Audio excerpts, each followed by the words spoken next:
लोकप्रिय महाराष्ट्र कॉलिंग मध्ये तुम्हा सर्वांचं मनपूर्वक स्वागत। आजचा आपला विषय आहे अंकशास्त्राचा अभ्यास आणि अंकशास्त्राचं महत्त्व। आणि या विषयावर सविस्तर मार्गदर्शन करण्यासाठी आपल्या कार्यक्रमामध्ये आज सहभागी झाल्यात अंकशास्त्रज्ञ सौ मानसी काळे। मॅम, तुमचं महाराष्ट्र कॉलिंग मध्ये अगदी मनापासून स्वागत। नमस्कार मानसी मॅम, या कर्मा न्यूमरोलॉजी या संस्थेच्या सर्वेसर्वा आहे। तसंच ही संस्था म्हणजे अंकशास्त्राचं शास्त्रशुद्ध प्रशिक्षण देणारी संस्था। या संस्थेचं वैशिष्ट्य म्हणजे या संस्थेमध्ये सोपी शैली, योग्य नोट्स आणि जन्मतारखेनुसार व्यक्तीचा स्वभाव याचे वैशिष्ट्य शिकवणारी ही संस्था आहे। तसंच अंकशास्त्र प्रत्येकाने शिकावं आणि आपल्या दैनंदिन आयुष्यामध्ये त्याचा उपयोग देखील प्रगतीसाठी करून घ्यावा हे प्रमुख उद्दिष्ट ठेवूनच कर्मा न्यूमरोलॉजी ही संस्था कार्यरत आहे। त्यामुळे तुम्हाला देखील न्यूमरोलॉजी शिकायची असेल आणि तुमच्या मनात काहीही प्रश्न किंवा शंका असेल, तुम्ही आम्हाला जरूर फोन करू शकता। तुम्ही इथे मॅमशी थेट संवादही साधू शकता। त्यासाठी आमचा क्रमांक आहे 02266843333। हा आपला साम टीव्हीच्या स्टुडिओचा क्रमांक आहे। तुम्ही इथे थेट फोन करून मॅमशी संवाद साधू शकता। मॅम, आजचा जो आपला विषय आहे अंकशास्त्राचा अभ्यास आणि अंकशास्त्राचं महत्त्व, फार मोठा विषय आहे। खरं तर हा एका कार्यक्रमामध्ये संपणारा नाहीये। मात्र तरी सुद्धा मॅम, तुमचं एक ब्रीदवाक्य आहे, तुमच्या संस्थेचं एक ब्रीदवाक्य आहे, ते म्हणजे समृद्धीचं यशदायी गणित। याविषयी काय सांगाल मॅडम? अंक ज्योतिष हा जो विषय आहे हा खूप सखोल विषय आहे आणि अंकातनं तुमची स्वतःची समृद्धी कशी करून घ्या अंकाच्या माध्यमातून हे आपण कर्मा न्यूमरोलॉजीद्वारे सांगतो। प्रत्येक वेळेस दुसऱ्याकडे जाण्यापेक्षा स्वतःच शिका आणि स्वतःच त्याच्या माध्यमातून ठरवा की आपल्याला काय करायचं, आपल्यामध्ये काय कमी आहे, आपल्यामधले सकारात्मक गुण वाढवा, नकारात्मक गुण थोडे कमी करा, असं आपण त्या अंक ज्योतिषाद्वारे सांगतो। मॅम, खरं तर प्रत्येक जणाचं असं असतं की माझ्याकडे या, तुम्ही जाणून घ्या तुमचं भविष्य काय आहे आणि मग तुम्ही त्याच्यावर विचार करा। मात्र कुठेतरी तुमचा हेतू थोडासा वेगळा आहे। तुमचं म्हणणं आहे अंकशास्त्र तुम्ही स्वतः शिका, तुम्ही स्वतःचं परीक्षण करा आणि मग तुम्ही बघा की काय इफेक्ट होत आहेत। तर याच्या मागे काय भूमिका आहे नेमकी? याच्या मागे आपण प्रत्येकाच्या बर्थडेटमध्ये, बर्थडेट ही आहे ती प्रत्येकाला मिळाली आहे मॅडम। आपण काही कुणाला असं ऍप्लिकेशन करून मागून घेतलेली नाही। या बर्थडेटमध्ये जे काही आहेत आपले नंबर्स, ते आपल्यावरती काय काम करतात, कुठला नंबर्स आपल्याला जास्त इफेक्टिव्ह ठरू शकतो आणि हे प्रत्येक वेळेस दुसरीकडे जाऊन विचारण्यापेक्षा आपण आपलं शिकलं तर आपल्याला ते कॉन्फिडन्स पण येईल, त्याच्यामधला बाकीच्या पण गोष्टी कळतील। कारण त्यामध्ये भरपूर गोष्टी असतात की हे नक्की आहे का, हे खरं आहे का, हे विचारतात लोक। त्यापेक्षा आपण आपलं शिकलो तर माझं म्हणणं आहे की कधीच आपल्याला नेहमीच त्याचा फायदा होईल। नक्कीच। खरं तर कर्मा न्यूमरोलॉजी ही संस्था जी तुम्ही स्थापन केलेली आहे, तुम्ही त्याच्या सर्वेसर्वा आहात, नेमका मुख्य हेतू काय आहे या संस्थेचा मॅम? या संस्थेचा हेतू असा आहे की सगळ्यांनी त्या नंबर्सचं महत्त्व जाणून घ्यावं। आपल्या बर्थडेटप्रमाणे आपल्याला जे काही आपल्यामध्ये सहीमध्ये चेंजेस आहेत, आपल्या स्पेलिंगमध्ये जे चेंजेस करायचे आहेत ते करता यावेत आपल्याला। आणि दुसरी गोष्ट, आपल्याला नंबर्सचा किती उपयोग होईल त्याच्यावरचे कलर थेरपी म्हणा की नंबर्सनी आपण कलर आपले हे करू शकतो, त्याचा कलरचा किती फायदा होईल हे आपल्यावरती सकारात्मक गुण वाढवण्यासाठी, मगाशी जसं मी म्हणलं सकारात्मक गुण आपले वाढवण्यासाठी त्याचा खूप फायदा होईल। बरं, खरं तर आता आपण आपल्या मुख्य विषयाकडे वळूयात, अंकशास्त्राचं महत्त्व आणि अंकशास्त्राचा अभ्यास। नेमकं अंकशास्त्र म्हणजे काय, तुम्ही काय सांगाल? कारण एक सामान्य प्रेक्षकांना किंवा सामान्य माणसाला खरं तर तसं पाहायला गेलं तर हे इतकं कळणारं नसतं। त्याच्यामध्ये तुम्ही फार पारंगत आहात मॅम, तर काय सांगाल तुम्ही? माझं म्हणणं आहे जन्मतारखेत जे आपले नंबर्स आले आहेत ते नंबर्स आपल्यावरती प्रत्येक घराशी कनेक्टेड आहेत। त्या नंबर्सला प्रत्येकाला एक ग्रह आहेत स्वतःचे, ते ग्रहचा जर का आपण अभ्यास केला, आता नंबर्सचा जर का अभ्यास केला की आपल्यामध्ये कुठले नंबर्स नाही आहेत आणि कुठले रिपीटेड आहेत, कोणते आहेत। आता आम्ही असं म्हणतो की जन्मतारखेचे जी बर्थडेट आहे त्याचा जो मूलांक आणि भाग्यांकला आपण म्हणतो, जसं पिक्चर एखादा काढायचा म्हणलं मॅडम तर त्याचा डायरेक्टर पण चांगला पाहिजे आणि ॲक्टर पण चांगला पाहिजे। दोन्हीचा जेव्हा ताळमेळ जमेल तेव्हाच तो पिक्चर चांगला होईल। तसंच आपल्या मूलांक आणि भाग्यांकाचा जोपर्यंत ताळमेळ जमत नाही किंवा ते प्रॉपर असू शकत नाही तोपर्यंत आपल्या जीवनात थोड्याफार अडचणी, थोड्याफार बाकीच्या गोष्टी पण होतात। बरोबर। हे जे अंक असतात, या अंकांचं नेमकं आपल्या आयुष्यामध्ये काय महत्त्व असतं? कारण असे अनेक अंक असतात, काही अंक आपल्याला लाभतात, काही अंक आपल्याला लाभत नाही। काही जण म्हणतात हे माझ्यासाठी लकी अंक आहेत, काही जण म्हणतात हे अनलकी आहेत। तर नेमकं म्हणजे हा जो अंकांचा खेळ आहे तो अनेक वर्ष झाले तुम्ही खेळताय, तुम्ही काय सांगाल मॅम की काय महत्त्व आहे? मॅडम, आपण असं ग्रहांशी जे धरतो, एक नंबर सूर्याचा रिलेटेड असतो, आपण सूर्य म्हणतो त्याला एक नंबर, 2 नंबर चंद्र म्हणतो, 3 नंबर गुरु। पण गुरु म्हणजे कोणते? दैवगुरु, म्हणजे पांडवांचे द्रोणाचार्य। 4 नंबर आपण म्हणतो राहू, राहू याच्या मागे एक संकल्पना आहे, राहू केतू कसे निघाले.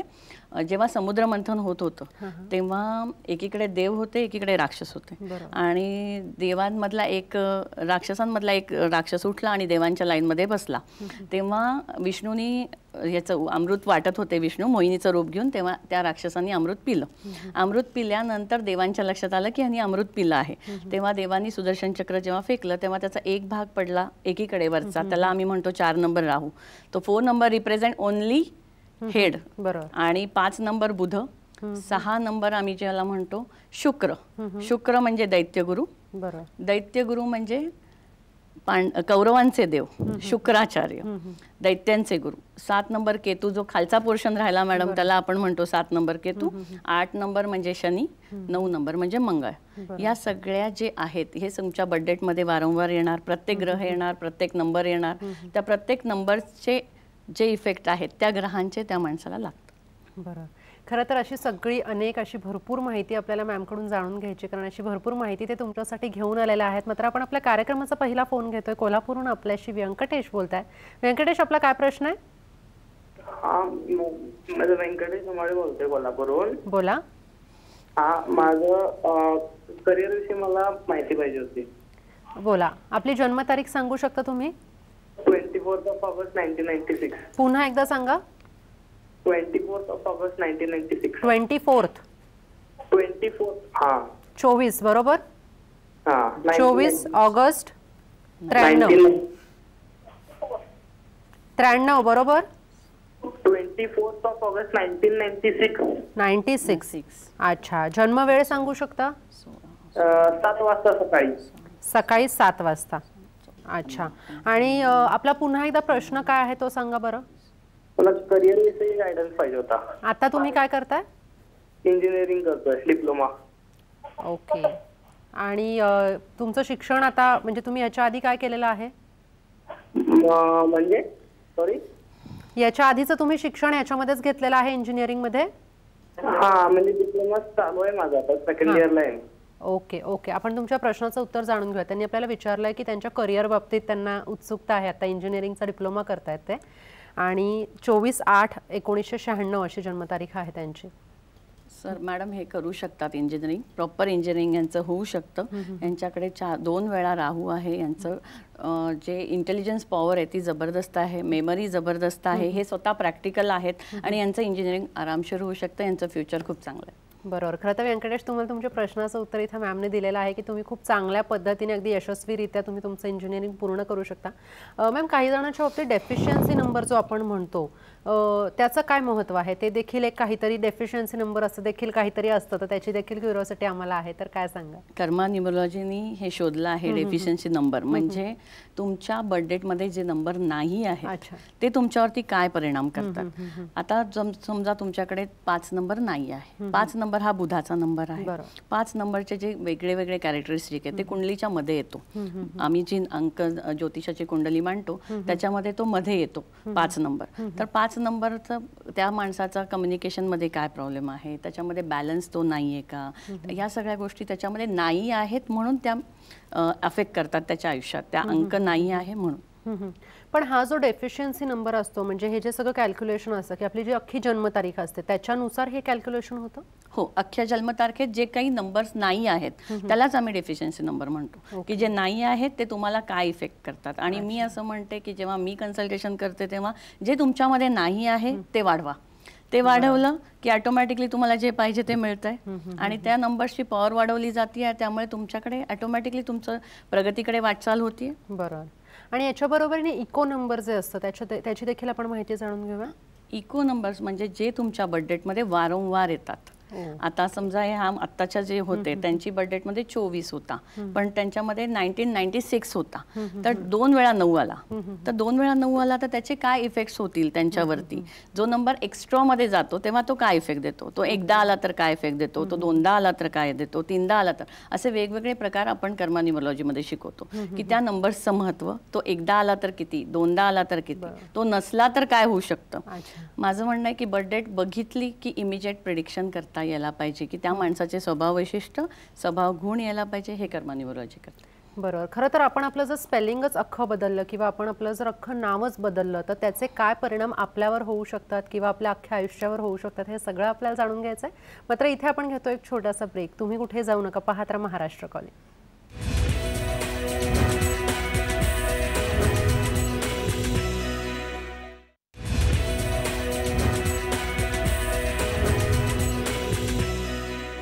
ब्रेकनंतर महाराष्ट्र कॉलिंगमध्ये तुम्हा सर्वांचं पुन्हा एकदा स्वागत. आजचा आपला विषय आहे अंकशास्त्राचा अभ्यास आणि अंकशास्त्राचं महत्त्व, आणि या विषयावरच आपल्याला मार्गदर्शन करतायत मानसी काळे मॅम. मॅम, जसं मी मगाशी म्हणाले ब्रेकवर जाण्यापूर्वी, स्पेलिंग चेंज किंवा आपलं अख्खं जे नाव असतं ते बदलणं याला देखील काही महत्त्व आहे? याला खूप महत्त्व आहे. न्यूमरोलॉजीची बेसिक रेमेडीमध्ये न्यूमरोलॉजीमध्ये आपण बदलच नावामध्ये करतो, कारण नंबर्स हे खूप अफेक्ट करतात त्या माणसावर. त्या माणसाला पायथागोरस, किरो, शाल्डियन आणि कबाला या 3 मेथड्स आहेत न्यूमरोलॉजीच्या. या 3 मेथड्समध्ये त्यांनी कसं केलंय की बर्थ डेटचा जो अभ्यास आहे तो त्या नंबर्सला त्यांनी केला आहे, की प्रत्येक बर्थ डेटला ती नंबर्स जे आहेत, ज्या स्पेलिंगला काही नंबर्स आहेत, पायथागोरसनी एक विशिष्ट त्यांनी नंबर ठेवलेत, किरोनी एक स्पेसिफिक नंबर ठेवलेत, त्या ह्याच्याद्वारे आपण त्याचं स्पेलिंग बदलू शकतो, की त्याची बर्थ डेट कुठल्या नंबरला बरोबर जाऊ शकतं, ते स्पेलिंग बर्थ डेटला मॅच होऊ शकतं.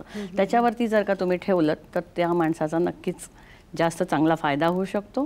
त्याच्या नेमच्या व्हायब्रेशन, अंकांच्या व्हायब्रेशन त्याला जोडतात.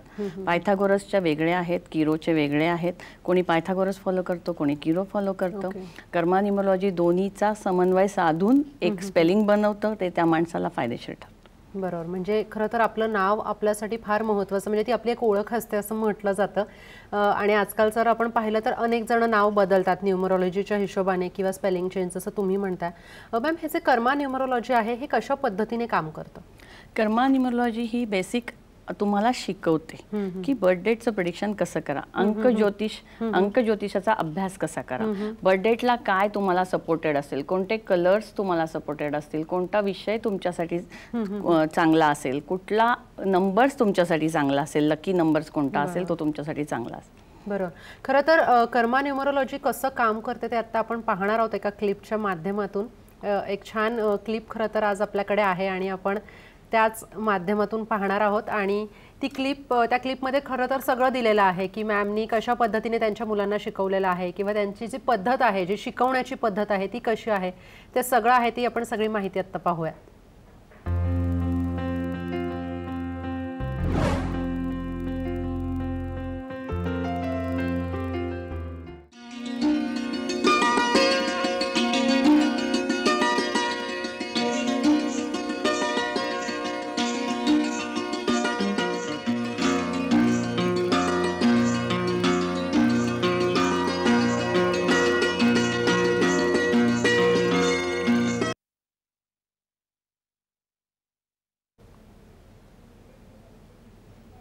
बरोबर. खरं तर खूप अशा काही गोष्टी असतात खरं तर मॅम वेगवेगळ्या. आपण जसं तुम्ही म्हणालात की कर्मा न्यूमरोलॉजी ही जी तुमची जी संस्था आहे याच्यामध्ये तुम्ही स्वतः शिकवता, तुम्ही स्वतः मार्गदर्शन देता. काय सांगाल मॅम याच्याविषयी अजून?